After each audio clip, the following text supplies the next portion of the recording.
everyone, and welcome to Tiger on the Block, the only podcast that takes collegiate a cappella members and makes them really uncomfortable for 30 minutes. I'm Tony like the tiger, Voss like the water. And I'm Jessica Block, UCLA Chancellor Gene Block's illegitimate son. So, Tony, what have you been doing this fine week of quarantine? I'm just trying to find different ways to pass the time. We had some old furniture, so I decided to paint a 3D chair to look like a two-dimensional chair. It was really crazy. It looked super cool, but I did get a bit of a nasty surprise when I tried to sit on it.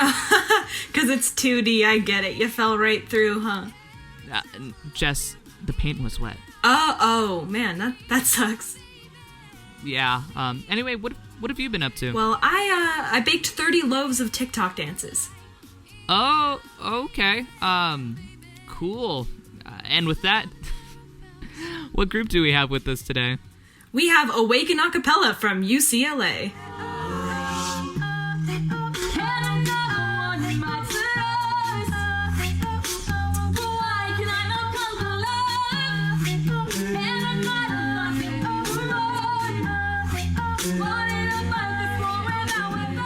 Awaken Acapella has performed in Aca-Palooza, UCLA Spring Sing Competition, and other performances around the Los Angeles area. They've been around since 1992 and are the oldest co-ed a cappella group on the West Coast, with alumni names you may recognize, but we'll get into that later. Why don't you guys go ahead and introduce yourselves? Hi, my name's Toby Echeverria. I am a tenor in Awaken Acapella, and next year I will be a co-music director. Hi, my name is Zev Marx-Kahn. I am a baritone or bass, depending on the day, in Awaken Acapella. I'm a first year this year, and I'm also going to be one of the co-music directors with Toby. It's going to be the two of us next year. That's awesome. So I was wondering if you guys can touch a little bit more about where you're from and how you really got started with either a cappella or just music in general. Yeah, that's kind of a funny story, actually. We're both from the East Bay Area. Woo! NorCal! Yeah, exactly, NorCal. And we're actually both from basically the same city, Berkeley. We both kind of live on the edges of it. I'm a musical theater emphasis at UCLA, so with Tony, I got into music a while back, probably in 8th grade when I started in choir. And then I performed in high school in musical shows, and I came to UCLA, and I was really excited to join a cappella and get started and get into arranging. So I've just been doing music for about 6 years now, and it's really fun, and it's one of my main passions. Nice. Yeah, second grade was my beginnings. I started taking guitar lessons. There was like this after-school guitar thing at my elementary school. And then in 3rd grade, I took up the piano. Then in 4th grade, like all the 4th graders chose an instrument. So I chose the flute. And then in 5th grade, I was like, you know what? I want to play the saxophone too. What's funny is that though piano and guitar were my first two instruments, they're like the ones that I'm totally by far the worst at now. I'm a much better wind player. In high school, I was in the Berkeley High Jazz Ensemble. Oh, they're so good. It's are you from the Bay? I'm actually from Davis. I know a lot of people from Berkeley. Oh, cool. Yeah. So Berkeley High Jazz Ensemble was super fun, great program, awesome teacher. Singing wise, I was always sort of into a cappella, but most of my singing was in musical theater. And Toby, I think maybe didn't mention that we were actually in the same theater company in the Bay, YM2C. Oh, wow. Youth Musical Theater Company, shout out. Great company. We were in one show together, but we both did a few shows with the company. So we knew each other before UCLA, and then we both ended up at UCLA, both ended up in Awaken. Like Toby, I knew that I wanted to get into a cappella in college. Yeah, and it's been great so far. It's a vibrant community. That's awesome. The UCLA Jazz Orchestra was really great. I was playing saxophone in that. So yeah, just a bunch of music stuff. Yeah. That actually leads us to our next question, which is, what are your guys' favorite things and least favorite things about a cappella? I know it's a huge experience encompassing all sorts of things from social activities to musical activities to the combination of both. What are your guys' favorite things about it, just from the atmosphere to the music itself? I can start, actually.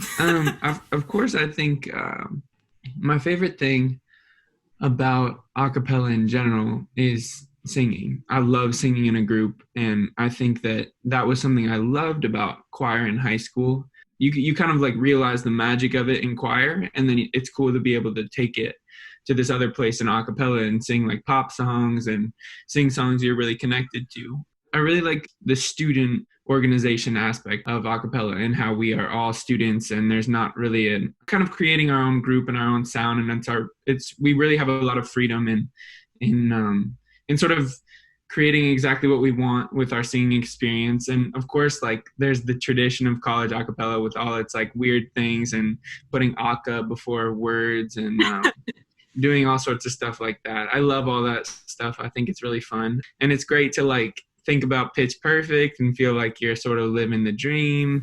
I love that about a cappella. And then I also love, of course, like the friends you make and then the connections you find, not only as just like friends you meet in college, but real friends who you will carry with you for the rest of your life, and you'll always remember your times together. And I think a cappella can become a big part of college and can become a big part of like learning and growing as a person and a communicator and a teammate. Yeah, that's awesome. I mean, ditto to all that. I think that acapella is really cool because I love singing, and I also just love like listening to singers. I love vocal music, and I think the sound of like human voices singing together, harmonizing is just one of the most beautiful things. So I love that I can be part of that in the acapella community. I also love that like you can take like a song that is a certain way and completely transform the listening experience. I think that's really special. And I've always been into arranging. I haven't been, I guess, in the past at least, as interested in composing, but I love like taking a song and reimagining it. So a cappella is just a great way to do that. And also while you're doing it, foster community and really tight sort of social bonds. I think that the social bonds that you form in musical settings are really special. A cappella is special in that way. Yeah, it's cool because it's one of the few types of like mediums where you can actually just take another song and arrange it and make it completely different and weird and special and awesome, and then just perform it with a bunch of friends. Like there's not a lot of spaces to do that. Exactly. Yeah. So, as I understand it, Awaken really has a vast, rich history, being one of the first West Coast co-ed groups. So I was wondering if you guys could just give us a real quick dive into the legacy of Awaken. I know you guys have you have a few really reputable alumni. Yes, we do. I think this is actually, it's one of the cool things you kind of like step into when you join Awaken Acapella. It's kind of like you step into the room and you step into auditions and you realize who is in this group, or who was and who helped sort of define it and create it. Yes, we're the first co-ed acapella group on the West Coast. And yes, we have some crazy cool alumni, one of which is Sara Bareilles. I think a lot of people know about that.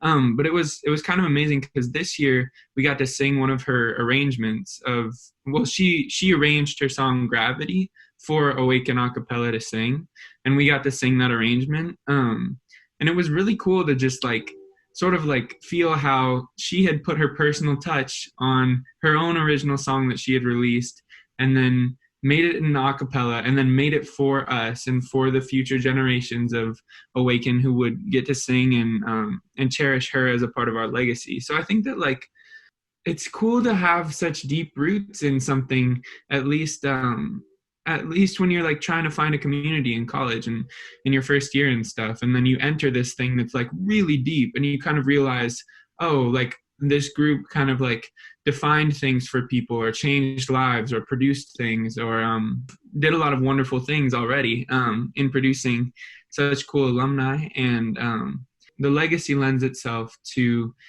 the importance of what we're doing and how much sort of we have to uphold as a group in terms of the positive values that have been established for us through generations of a cappella singers and a cappella community. And it makes us really excited about the future as well, which we can get into a bit later, but I'll let Zev. Yeah, no, I totally agree. And I think that it's really great to have such a rich history because, you know, we have these like Awaken archives of arrangements that like go back all the way to the beginnings of the group. And it's cool. It's a really cool way also to be able to like map how a cappella has changed. The way that it used to be, like in the 90s even, which isn't that long ago, a cappella was very much just sort of like 4-part arrangements, like we're singing a cover of a song, except it's all with our mouth, and that's the whole thing.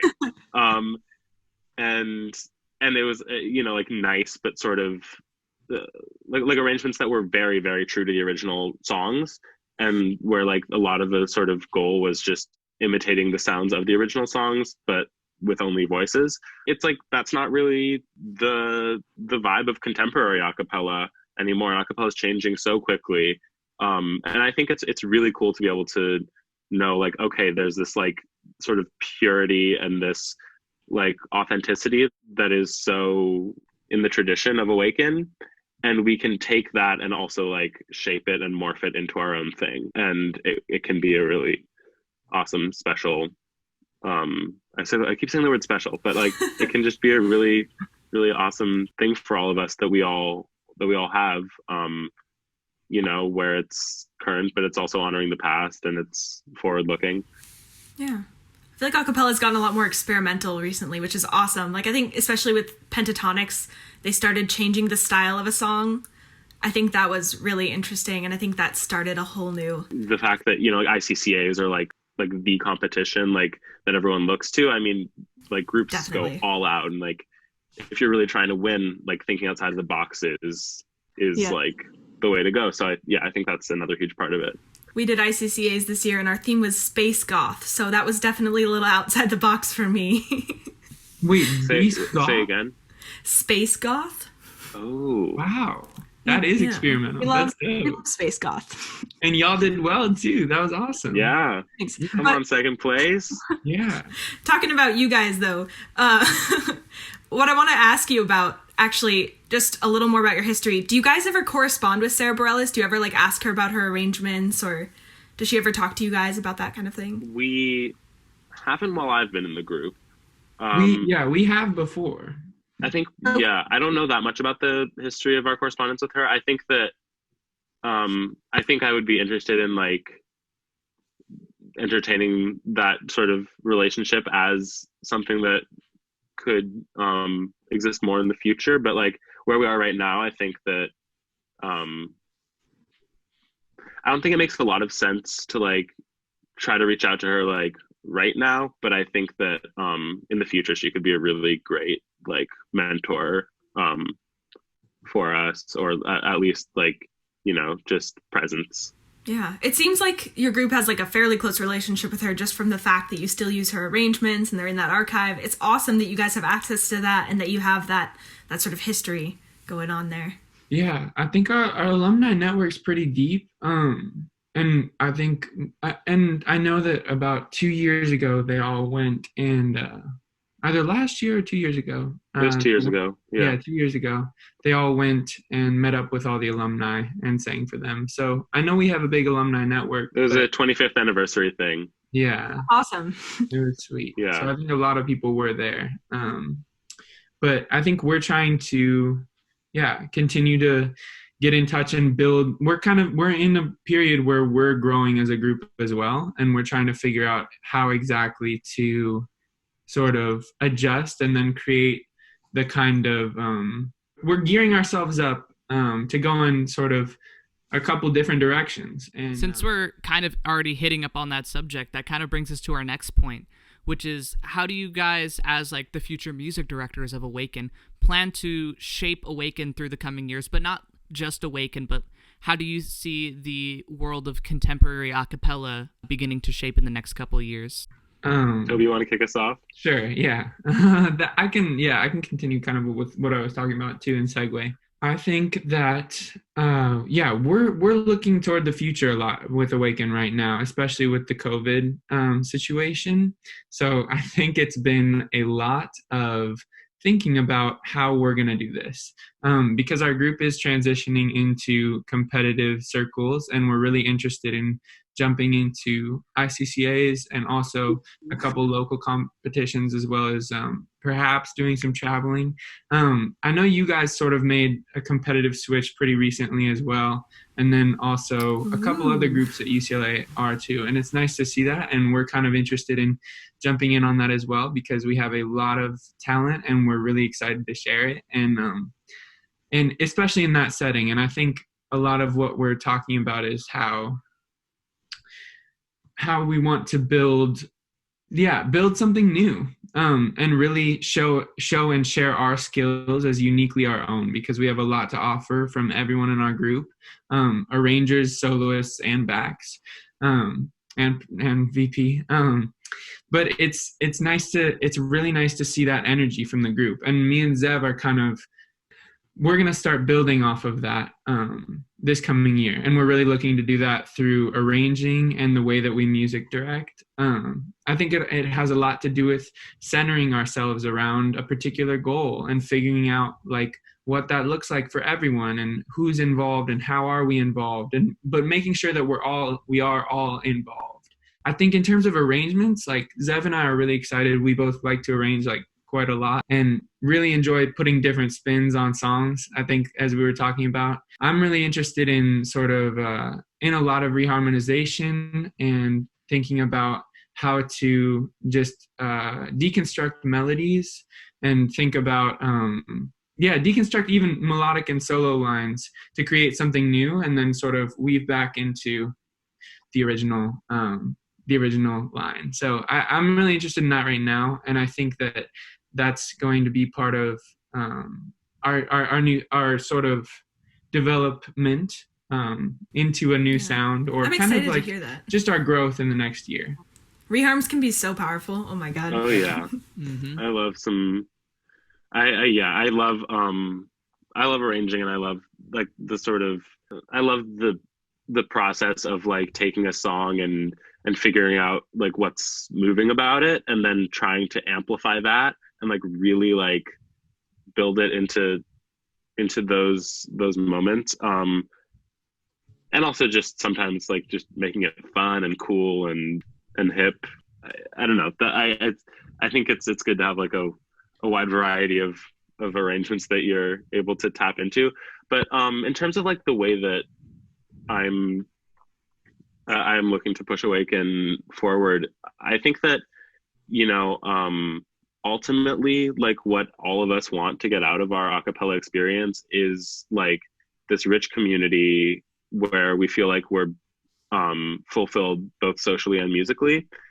And so, you know, the way that I think about competition, at least, is it's not like we're doing it because we like need to win. Because, you know, if you just like are only pushing yourself to win, but everyone's miserable, then what's the point? I don't think that it's really worthwhile then.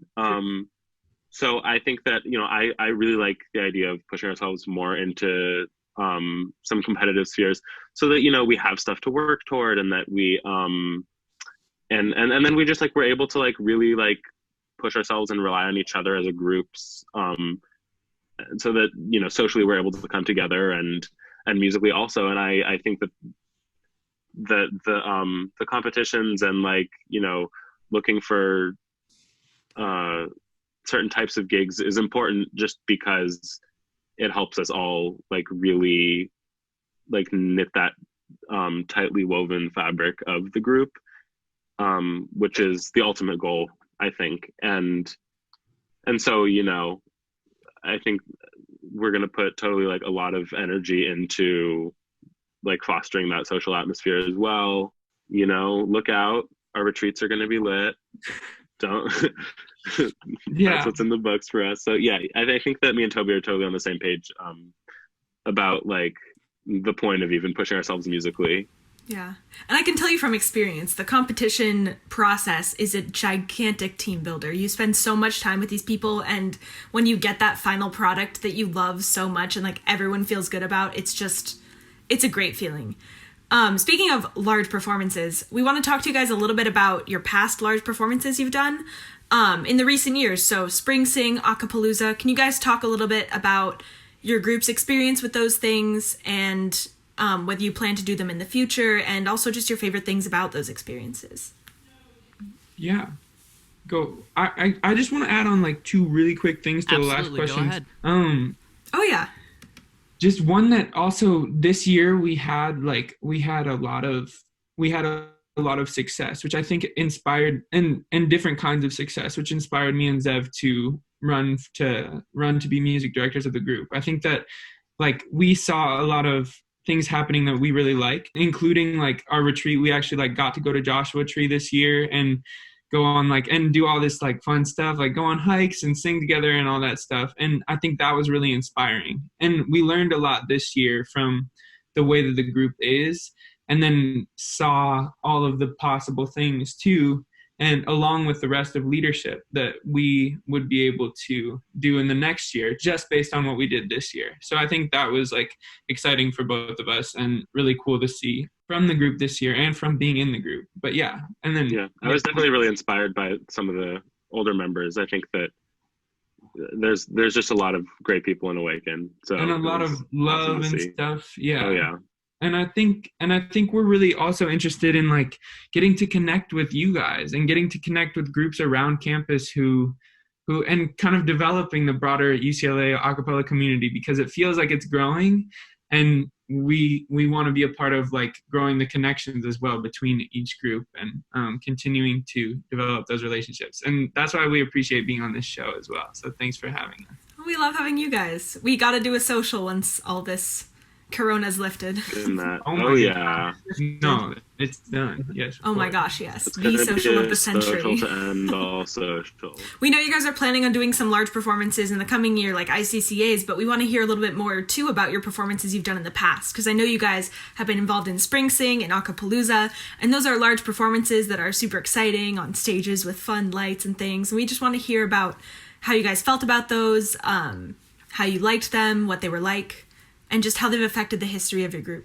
Yeah. Yeah, I mean, so neither of us were in the group when we performed or when Awaken performed at Spring Sing, but I think that it's really cool that there are a bunch of current members who performed at Spring Sing. I think it's great for the energy. I think that Spring Sing is an incredible event because, I mean, yes, it's competitive. So there's that sort of drive to like, really push yourself, but it's also just like a celebration of talent at UCLA. And I think Spring Sing is a great medium for a lot of groups, because it's just like a way to express your love and appreciation for the UCLA community, and to really feel like you're a part of it and to share what you're creating with the campus community. So yeah, I think that, we'll continue, like, I'm just thinking about like the future of large events, and how uncertain it is, unfortunately, especially for the next couple of years. But to the extent that Spring Sing will exist in future, we're definitely going to keep auditioning, and like we're going to keep on trying to be a part of that. And then Acapellooza, we were both in an Acapellooza performance this past like March, I guess, and the winter quarter. I loved it. I thought it was super fun to, like, there were acapella groups I'd never heard before. There were some that I'd heard a bunch, and I got to hear them again. And overall, it's just like super supportive and awesome environment where I just felt really proud to share what we'd been working on with the rest of the UCLA acapella community. Yeah, and I think we're also looking towards like potential collaborations with artists who like of other media. So hopefully being able to, like, bring our talents into other spheres and create, really meaningful projects for all of us. So, for those of you who haven't had the experience of going to a UCLA Acapellooza, it's kind of a mix of both an a cappella concert, and there's also a lot of like charitable groups on campus that get to talk about what they do and how other people can get involved. It's a really fun time for everybody who's there, and created or sponsored by Youth Phonics. And it's just a really wonderful time. And this brings us into our next segment called Music Notes. Music Notes is a relatively new segment where we get to look at a recent performance from Awaken Acapella and get to discuss just how they felt about it, how the things that went up to it. Today is very interesting because we're going to listen to their rendition of Drops of Jupiter by Train, which they performed at Acapellooza, and Toby had a solo. Let's check it out.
Got a quick refresher of how it felt to hear and maybe just like reminisce about the moments that you guys spent up on stage.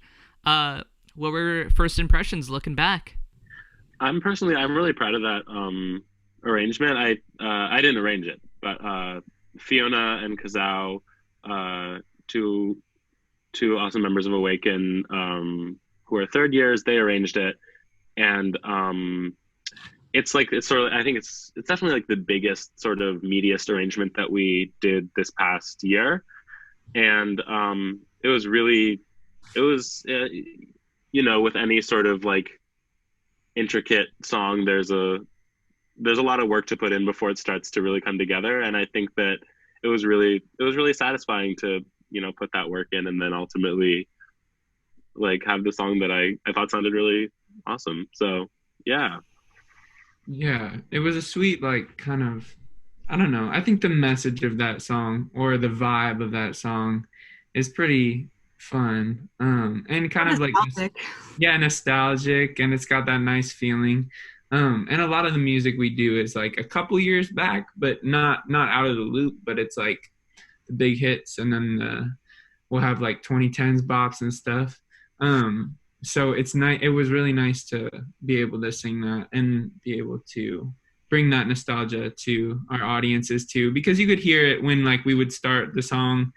It was like, oh, that song that I remember and feel this way about, or like have this relationship to. Yeah.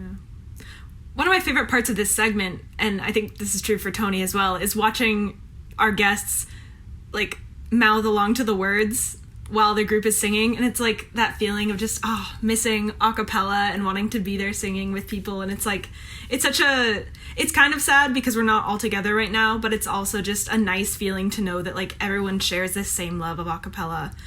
I also want to point out that like maybe like listening to these videos puts you back in that moment. So could you guys talk a little bit about maybe what was going through your head while you were performing at Acapellooza and how that felt to be on that stage with like the colored screen thing behind you? Yeah, I think like it was dope because the whole acapella community was there. And it was really, as Zev said, it was really nice to show off like what we had been working so hard on. I think it was also nice to just like, that arrangement doesn't sound exactly like the song, the original song, and even later too when we mash it up with Tokyo Sunrise.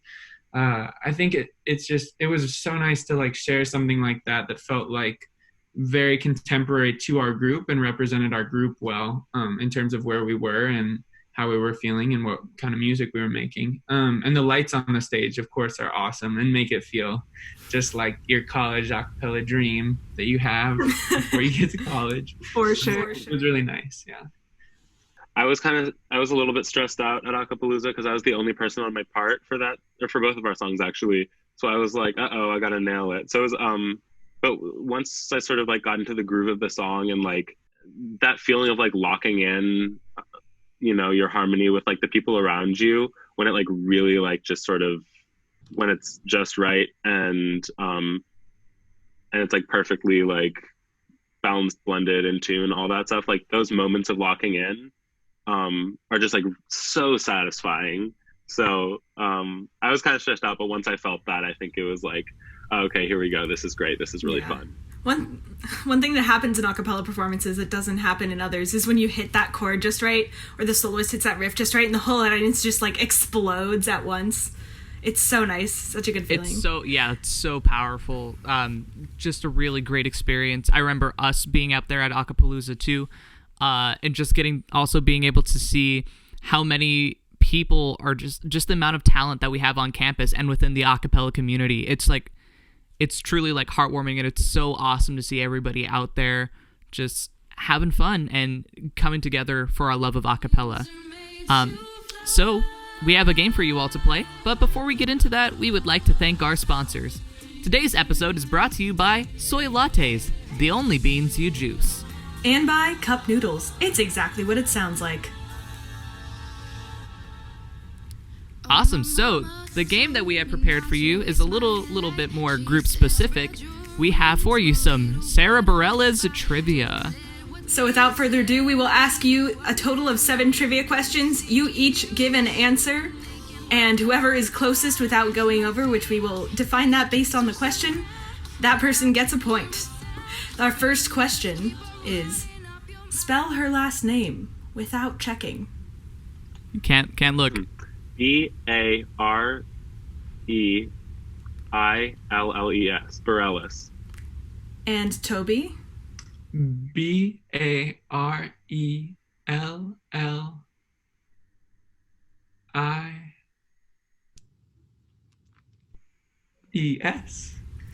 And the point goes to Zev. That is an impossible last name. I can't tell you how many times we had it written on our script for today, and we had to look it up every single time. Moving on. I had a conversation with someone once who kept saying Sara Bareilles, and I was like... Love Bailar. Sara Bareilles. Sara Dancers. Okay, let's move on to our second question. Right now, Zev has 1 point. What was Sara's first solo album called? Let's start with Toby this time. Oh, come on. Oh, no. If you don't know, you can make something up. First album? Wait, I know what it is. Wait. Okay, I don't know, so I'll go first. Toby can go after me after I just make something up. It was called Simply Sara. I have absolutely no clue. Toby, how about you take a stab at it? Isn't it the one with her with the microphone? Okay. No, it's not. Wow. All right, I'm going to guess. So, okay. Come on. A Love Song, the album? Close. Okay, her first album was called Careful Confessions. Her second album was called Little Voice, and it had Love Song on it with the microphone in front of her. But her first album was called Careful Confessions. Zev was kind of on the right track that there was an alliteration there. So where do you think the point goes, Jeff? I feel like that point has to go to Toby because he did almost say one of her real albums. All right. The third question. What year did Sara become a true Bruin with true Bruin values? Like, as a freshman, I guess, then? Yeah. Yes, so we're looking for her freshman year. Hold up. I'm going to... 2002. Oh, I was going to say 98. Well, the closest without going over would be Zev because the year was 99. Oh, come on. So it is 2-1. Moving on to our fourth question. What year did Sara Bareilles win Spring Sing? Okay, I'm going to say it was her junior year. Oh, but that would have been... No, it was her senior year, which would have been 2002. Or 2003. It would have been... Oh, not going over. 2002. And Toby? 2003. Ooh. Well, Tony, you can take this one. Absolutely. So, this is a trick question because she actually competed and won twice, both in 2002 and 2003. What? So we're going to give you each a half point. Okay, let's do that. That makes it so much harder to add. Yeah, some math. All right. Tony, you want to take the fourth question? Or fifth question? Here we go. The next question. How many Sara Bareilles is tall is the Eiffel Tower? Right. The closest without going over. Okay, wait. Let me just think about this. I'm going to estimate that she's 5 feet tall. I have no clue how tall the Eiffel Tower is. I'll estimate that she's 5.5 feet tall. If the Eiffel Tower is... I have literally no clue. Is it as tall as like maybe a 10-story building? So 100? Way more than 10 stories. Is it more than... Okay. Is it maybe a 20-story building? So 200... 200 divided by 5.5. My math skills are not good. I'm loving the quick math. We're going at it. Okay, so I'm going to say that the Eiffel Tower is 30 Sara Bareilles is tall. Or maybe, yeah, I'll just go with 30 to not go over. Okay. And then Toby? 60. Okay. Well, the answer on that is 181.5 Sara Bareilles. So the point on that goes to Toby. 180 Sara Bareilles? It's a tall building. 181 and a half Sara Bareilles. Yeah. What? Wait, so how tall is the Eiffel Tower? It's 181.5 Sara Bareilles. Yeah. Oh, great. Okay, Thank you. That cool. clarifies it. Thank you. Yeah. You're welcome. Sarah- We are all for spreading information on this podcast. This is educational. Yes. Metric system, don't know her. Imperial, get her out of here. Sara Bareilles. That's where it's Now at. that's a measurement. Since you guys were just talking about drops of Jupiter, why don't you go ahead and tell us how many Sara Bareilles would it take to get to Jupiter and back? And back? Both. More than there are in the world, that's for sure. Wow. Give me your best guesstimate. Your best guesstimate. It's quite high. Yeah, it's a lot. Wait, so the Okay, sun is like 93 million miles away. What if Jupiter's like a similar distance? What if it's like 100 million miles away? Isn't Jupiter low-key further? Okay, 100. I'm using my good old TI-84 to do this calculation. Calculators are allowed, but Googling is not. Oh, but then you see, you have to multiply that by 5280 and multiply, to get the number of feet. So it's, okay. This is such great math. Okay, and divide that by 5.5, but then multiply that by 2. South Camp? Okay, I'm going to say, to get to Jupiter and back, you would need 1.92 times 10 to the 11th Sara Bareilles. Okay. All right. And all how right. about you, Toby? Yeah. Similar to that number. But plus 1. 4 times 10 to the 11th. You said 1.94 times 10 to the 11th? Man, if he gets this one. And he actually did, because the answer is 8.2 times 10 to the 11th. But you had the right, what is it called? Order of magnitude. Yes, it was 8.2 times 10 to the 11th Sara Bareilles, or 820 billion Sara Bareilles to Jupiter and back. Wow. I know. Last question of the trivia, guys. Brace yourselves. And this is close to home for all of us. How many square Sara Bareilles is Royce Hall? Oh. You know, like a Bareilles, but a square. But yes. If you Yes. arranged 4 of them in a square, that'd be Yes. 1. Yeah, that's Great. one square Sara Bareilles. Toby, I'm gonna let you guess this one Yeah, first. great. Because you'll probably want to base your guess off my guess. I just don't want to say. Yeah, I totally I'm going to will. do a lot of math. I'm going to figure Okay, it out. let's hear it. God, I'm so bad at converting between like squared things. Okay, so Wait. 1 square foot. If Sara Bareilles is 5.5 feet tall, I don't know how tall she is, which is the issue. Zev, are you the kind of individual who, when you go to like the jar of like jelly beans and they're like, guess how many jelly beans there are? You're like, well, what's the circumference of the lid? Oh, And absolutely. Good. I'm South Campus. I can't help it. South Wait. Okay, it's okay. You can cut out all my mathematic mutterings. No, I'm keeping it. Oh, you're keeping Some it. of it. That's the whole podcast episode. You're like 1 times 6. Yeah. Okay, wait. So 1,000 square bareilles. 1 foot squared. 15 times 30 times 2,000. Okay. Royce Hall is 900,000 square Sara Bareilles. Final answer. Okay, unfortunately, Due to the terrible rules of the answer, of The Price is Right. Toby gets it because he did not go over, and the answer is 6,816.57 square Sara Bareilles. Oh, I was way off anyway. You kind of both were, but he was a little closer.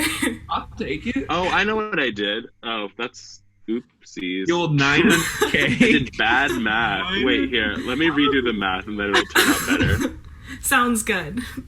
Well, that means that Toby is our winner at, is that 2.5 or 3? 3.5 points, right? Is that 4? Wait. Yeah, 3.5 points, I think. So there you go. You won the game. So, Tony, if you want to take it away. Absolutely. So we're coming up to near the real end. Toby, I know you got to go real soon. So this is just a quick area for if you want to promote yourself, if you want to promote your group, what you guys are going into the next year, maybe give us some heads up of like, oh, we're going to be posting this soon or whatever. If there's anything that you just want to give a shout out, people that you want to shout out, this is the time. Promote yourself. Go. Yeah. We want to do a lot this year, and we would love to have everyone come out and audition for us because this is a big year of growth for us. We're going to enter some competitions and we're going to get some things done. We've got a lot of talent and we're looking for a lot more. And we're really excited for new members and to see all the newbies and get to know them and welcome them to the crew. So we would love you guys to come out. We have some really cool new arrangements, and we have a great family to welcome you into. Yeah, I think so we're going to have auditions in fall or whenever we're back on campus. And we're super pumped to welcome some more people into the Awaken family, like Toby said. It's a great group of people. It's totally like a nice little family. Everyone's wonderful. I think it's gonna be really exciting. And if you come out and audition, you can also, be part of something that you make your own because we're sort of in a transitional period. And in terms of other promos, you can follow Awaken Acapella on Instagram. Our username is something. Wait, I think, is it just Awaken? Yeah, it's just Awaken Acapella. That's Awaken Acappella. And we post information about auditions and all that there. Also, we're soon going to be coming out with like a Zoom Drops of Jupiter recording. Yay! So we're all sending in parts. If you like the little snippet you heard, then you can hear the whole song. So that's gonna, stay tuned for that. We're in the recording process right now. And if you want to follow me on Instagram, Zev_MK. If you're interested in what I'm doing, recently live streamed for Spring Sing with the group Silva. So check that out at the link that'll be made available. And if you're interested in links to all of these things, they will be in the description box below. We'll have a link to Awaken's website, their Instagram, and the performance from Spring Sing. So if you guys are interested, it should all be down below. Toby is working on some music, and it's going to be really awesome, and y'all should all listen to it once it drops. Follow him on Instagram, too. Epica E. Yes. Thank you guys so much for just coming on the podcast and getting to talk to us a little bit more about your experiences in acapella and getting to share in this conversation about the things that we love. We'd like to thank our personal Surgeon General, Epidemic, for keeping us all at a safe yet social distance. Our theme music composer, Sara Bareilles, for not writing us a love song even though we asked for it. And of course, our listeners. Thank you for tuning in. Join us again next week when our guests will be Cole and John from Brew and Harmony Acapella, chiming in from UCLA. This has been Tiger on the Block. Remember to treat those vocal cords right. Try out that riff you've always wanted to try. And chug a ton of honey.